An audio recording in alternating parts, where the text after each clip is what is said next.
The film Chhaava released on 14th February 2025. Whether the film is propaganda or a fact, I don't know. Because I have not seen the film, nor I know much about Chatrapati Shivaji Maharaj. But the thing is, there are people who have started saying that via history books don't mention this historical personality. Now, as a Southern Indian, even I feel that many great Southern Indian monarchs like Sri Krishnadevaraya, Rajaraja Chola are not given importance in our history books. Way back in 13th century, most parts of Telangana and Andhra Pradesh was ruled by a queen called Rani Rudramadevi, who in a small way fought patriarchy and male chauvinism. How many northern Indians know about this great lady? But how many Rajas, Maharajas, or Rani stories can be taught to the young minds or school going kids of our nation? As the famous dialogue of Akshay Kumar says, we should not torture the school kids with too much of history. After all, how many of them will take history as a career option? Or even archaeology? Also, since the formation of our republic on 26 January 1950, there is a tendency to create national level monarchs, which we never had. For the people who follow the left ideology, admire Ashoka and Mughal Emperor Akbar, and the people who follow the Hindu right wing ideology, admire Chhatrapati Shivaji Maharaj or Maharana Pratap, and sometimes Sri Krishnadevaraya. But the fact is, all our kings and few queens had only regional appeal. We never had a monarch who had pan India appeal.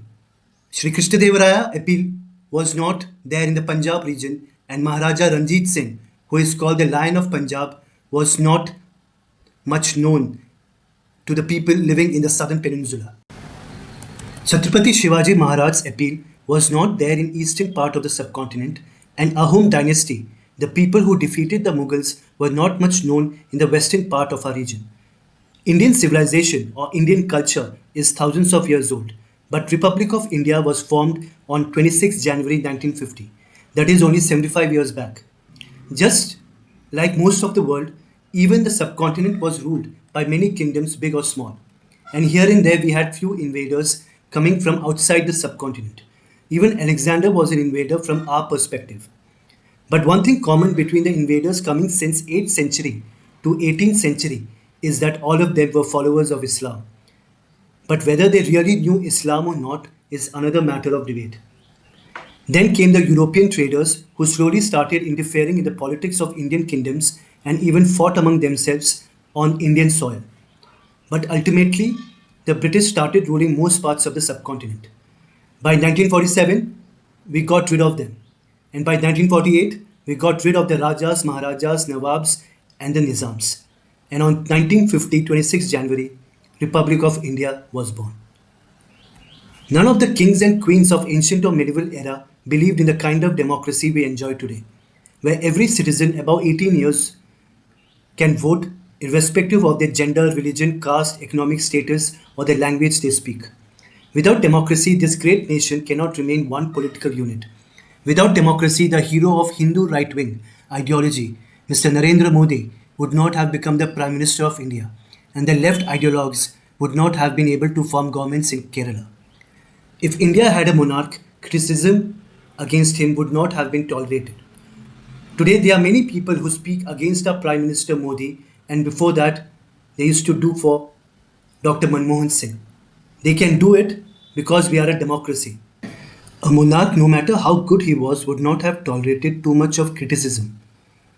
Of course, our democracy is flawed, and we should try ways to improve it. For that, we need to learn from our own mistakes and learn from the other better democracies on this planet. That will not happen if our political class keeps talking about our ancient or medieval monarchs.